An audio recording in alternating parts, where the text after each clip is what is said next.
Hi, I'm John from Intelligent Video Solutions, and today we're going to be talking about updating the SSL certificates on your VALT server.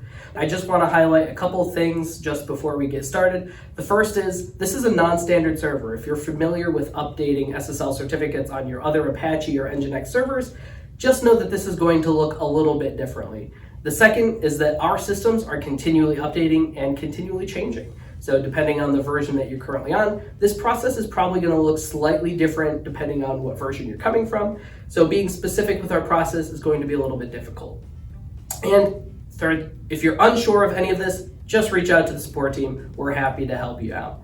Now, the first thing you're going to need is the CSR. If you need help actually accessing your existing CSR or generating a new one, you can do a support session with us, and we're more than happy to give you that CSR or generate a new one for you.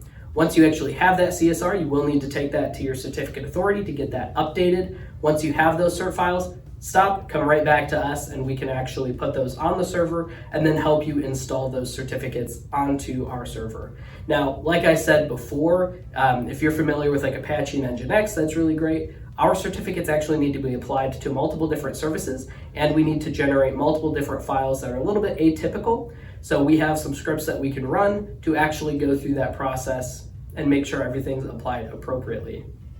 Once we're done, if you're connected with us, we can actually do testing on the system after the fact to make sure that all of the services come back online and are running smoothly like the way they should be.